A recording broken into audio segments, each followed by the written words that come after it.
Well, hello, folks out there in YouTube land. Got a very interesting show set up for you. Yep, we got a key player from Kentucky he's not sweating the Vols at all, and he's pretty much guaranteeing they're going to win the game. Hey, if you want me to take a dump in a box and mark it guaranteed, I will. I got spare time. But this could be very interesting. It's a tricky thing when you go out on a limb like that. We'll get all into this. And of course, you knew that a lot of Tennessee journalists and folks that follow the Vols would be all over this thing. Zach Reagan of A to Z Sports says Kentucky Wildcats player pulls a Joe Namath ahead of Sweet 16 matchup. It says Lamont Butler channeled his inner Joe Namath on Sunday, where he pretty much told them they were going to win the game, and I'll show you that. We had a lot of good teams that we played, but we stayed resilient. Stayed together, and just showed today. I mean, everybody was playing with love and passion for one another, and we can't focus about anything but the next game, and we just have a lot of love, and we're gonna win that game. You sure about that? Oh yeah, that's bulletin board material if there ever was any. That's the thing. I'm sure at the time he's just feeling good about the game and just wanted to make a confident comment. But when you go out and say you're going to win that game, that puts a lot of pressure on the situation. If you'll remember, Joe Namath, of course, famously guaranteed that they were going to win the Super Bowl, which I'll let you see where he was talking to Peyton Manning about that very issue.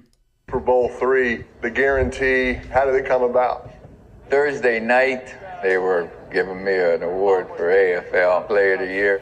And when I got up to the podium to say thank you, a guy in the back of the room yelled out, "Hey, Namath, we're going to kick your, you know what?"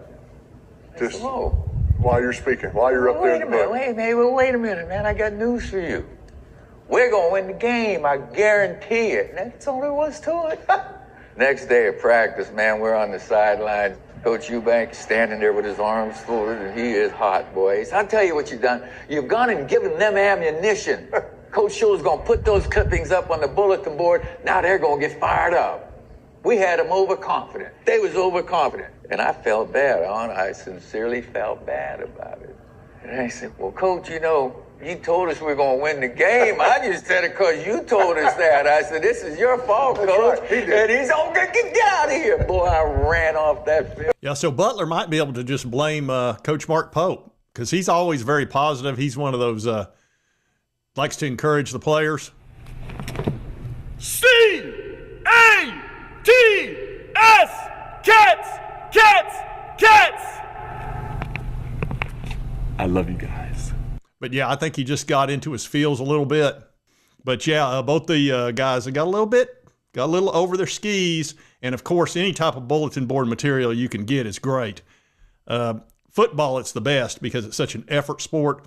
But basketball's an effort sport as well. Not quite as much. But it definitely will get the Tennessee Vols fired up. Oh, he got me mad. I almost like it. Now, Kentucky has beaten Tennessee twice this year, which should be alarm bells going off of, oh, crap, how could we possibly beat them? They've already beat us twice. I'm going to show you why they beat us, and you're going to understand it because Tennessee's favored in this game by like 6 points, and when you see these numbers, you'll probably understand why. This was the first game at Rupp Arena. They won 75-64. Look here at our shooting. Tennessee's three-point shooting, 3 for 18, 16.7%. Kentucky shot 50%. So they filled it up from three, and we couldn't hit the broadside of a barn. In the second game at Tennessee, which I thought we'd win, once again, three-pointers, we shot 11 of 45, 24%, slight improvement over the first game, and they again shot 50%. So if you shoot 17% and 24%, and they shoot 50 from three, you're not going to win that game. There's just no way. The fact it was that close is actually surprising. And Tennessee, by the way, against UCLA, which was a very tough defense, they shot 50% from the three-point line, and we were up by 19 at one point. So Tennessee's been hitting their threes the last several games, especially in the SEC tournament and now in the NCAA tournament. They're filling it up pretty good. Chaz Lanier has been really confident. He's been hitting his threes big time. And several other players, Gainey, also Zakai Ziegler has been hitting his. And here's the thing. When Ziegler hits them, we literally always win because he can create his own shot at any time.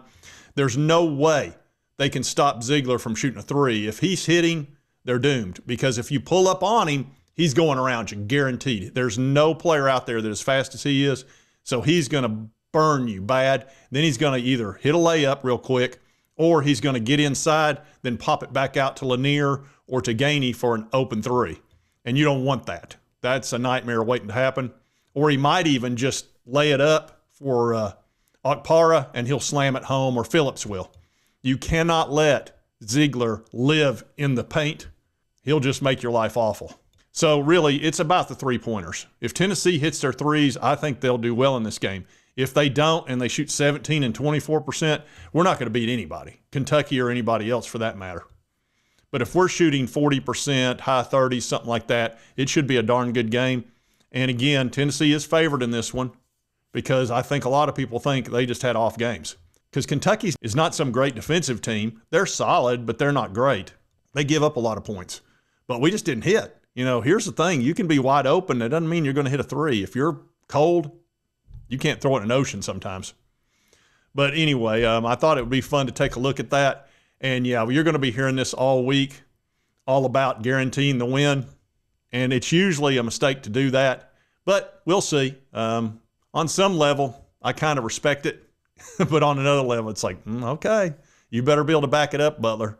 And Butler's a fine player. I'm sure he'll play well, but that's a lot of pressure to put on your team.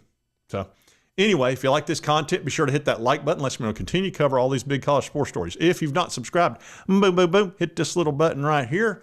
Won't cost you a dime, help you get my videos. And right over here is the most recent video YouTube thinks you'll enjoy. We'll see you next time on Sports Talk Jay.